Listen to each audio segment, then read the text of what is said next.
Hello, this is Peter Cameron, and I'm just trying to attempt my very first podcast. Something transpired today within my classroom, and I wanted to go ahead and blog about it, but for lack of time and wanting just to get my ideas down, I am attempting this podcast. So I think it's more really for myself than others, but maybe you might find it interesting as well.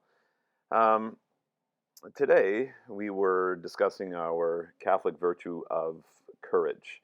Yesterday, we started by just simply having the kids brainstorm what courage meant to them. And then I had my students also watch a video that one of my previous classes had made on courage. And from there, they they reflected on what they learned about courage from the video and some previous students at St. Elizabeth School, which brought us to today. And the kids came in eager to continue our discussion, and I decided that I would let a poem drive our learning today. So we had the kids, or I had the kids, gather at the smartboard, and I asked them how we should go about finding a poem on courage that would help to drive our learning forward. And so we talked about how we should Google search. And we did a bunch of brainstorming, and we came up with that we would Google search inspiring courage poems for kids. We went ahead and Googled that, and then went directly to Google Images. And the first poem that came up was a poem called Don't Quit. And at that point, I kind of got goosebumps because this poem is one of my very favorites, if not my favorite poem, that I guess gave me courage many times throughout my life to persevere and to not quit, and I guess to have courage. I didn't say anything to my kids. We pulled the poem up on the smartboard, and as I normally do, I just let them kind of dig into the literature. Some of them read the whole poem, some of them read a paragraph or two, a few read the first line or two and started jotting their ideas in their reading response journals. I let them go for a little bit, and then we started to discuss. Kids were discussing amongst one another, and kids were beginning to share openly about, kind of their first thoughts on this poem or what it meant to them. I shared with my students that, in fact, I had read the poem, and it was a poem that I was very familiar with. And at this point, the kids wanted to hear about, what this poem meant to me. But I said that I didn't think that they were completely done their reflections and um, their desire to dig deeply into the poem. So, as much as I wanted to tell my story, I had the kids continue to kind of reflect on the poem, dig into it, and jot down or share with a classmate um, how the poem had resonated with them. So I gave them about 5 or 10 more minutes of think time. The kids started to share again what the poem meant to them, the title being Don't Quit, and it came back to me. And the kids at this point really wanted me to share. So I told them that when I first started teaching, I absolutely wanted to quit. And they were very surprised and taken aback. And I just paused and let the kids think about it. And they asked me why I wanted to quit. That was the first question, why? And I said that I wanted to quit because I didn't feel like I was getting it. I didn't feel like I was doing well. I didn't feel like I was being successful as a teacher. I didn't feel like I was meeting all of the needs of my kids. And I wasn't really sure if I could do what I was struggling with for the next 30 years. And I had no problem sharing that story with my students because they need to see us as their teachers, as real people, and people who struggle as well with lots of different things in their lives. And I think our kids come to our classrooms and look at us as almost superheroes. But what they have to realize is the superheroes that are standing in front of them are simply human, just like them. And we struggle and we fail and we want to quit. But we also have to teach them to have the courage to look at difficulties and struggles in their lives as climbing a mountain. And so the next question came up, and they said, "Mr. C, why didn't you quit?" And I'm not really sure why I didn't quit. Something that I'm still reflecting on, and it perhaps was in my growing up as a child. I don't think that I had that opportunity to quit. Maybe it was the fact that I watched my dad go to work every day at the mill until he was 65 years old, and he never complained. He had a job to do, he had a family to support, and he didn't quit. He did his job. My mom raised 4 children as a stay-at-home mom. My eldest 3 sisters are 4 years apart, and my middle sister had Down syndrome. And I know that my mom must have struggled in raising my 3 sisters, and then myself 4 years later when I came along. But I didn't see her really struggle. She maybe seemed superhuman to me, and she didn't quit. She persevered.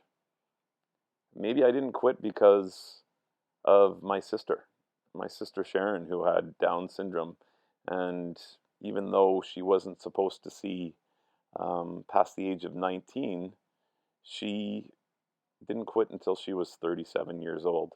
And I believe she's the individual that I've learned most from in my lifetime.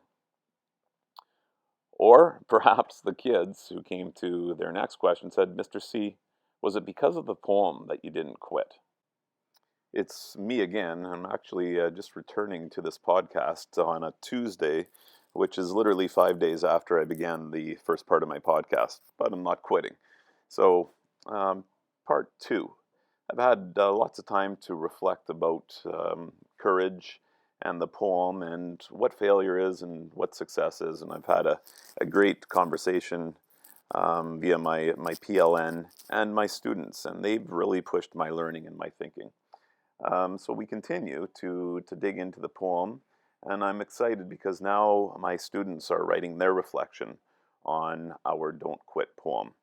And further conversation has led us back to that mountain, the mountain that we call life.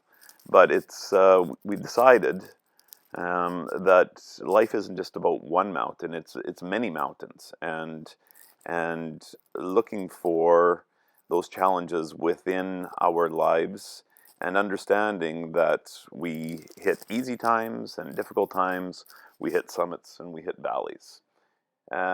Using the analogy of the mountain as well, I was talking to my students about sometimes on a mountain, such as Mount Everest, many people actually have turned around when they're very, very close to the top of the mountain, very close to the summit.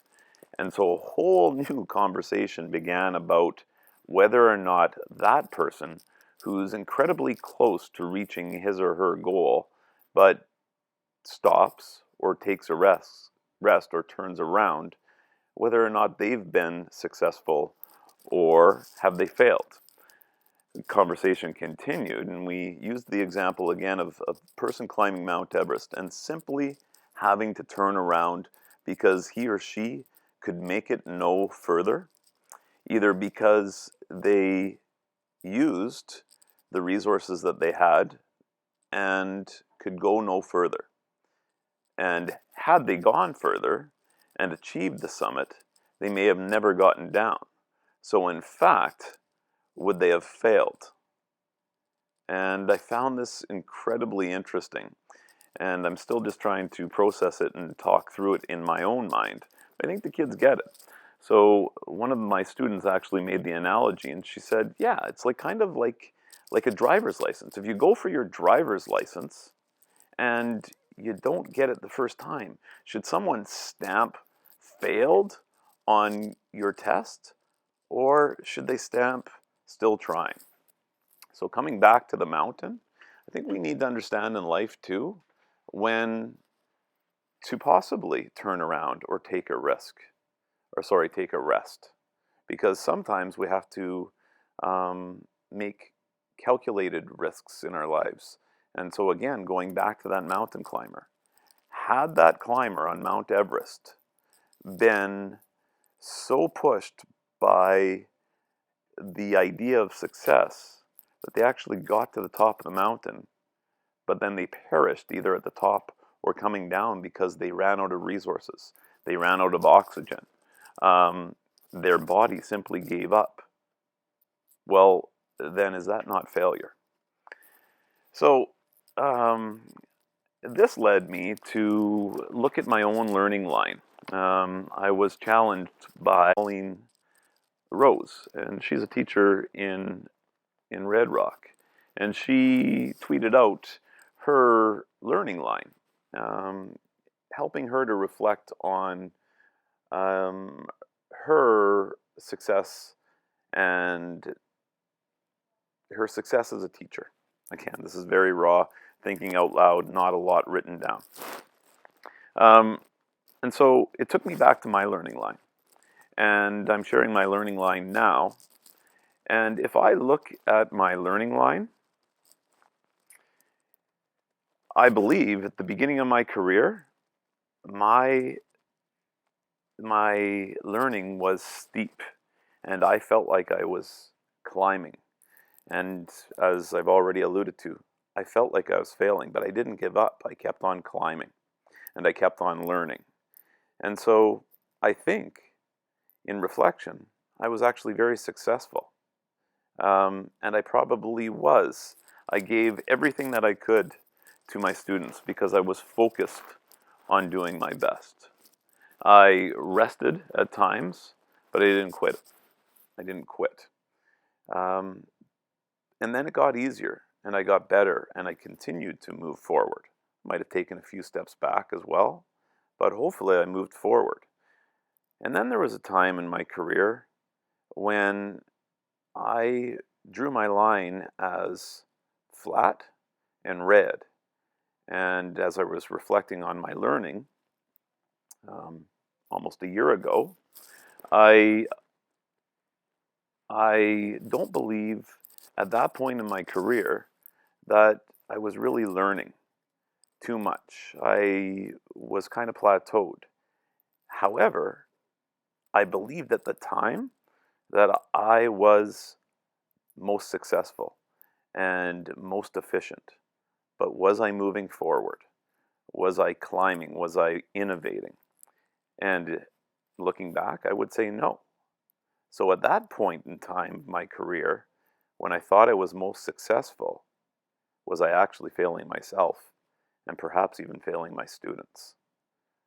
So if I'm not moving forward and I'm not learning, is that failure? And it led me to think about something as I was skiing the other day.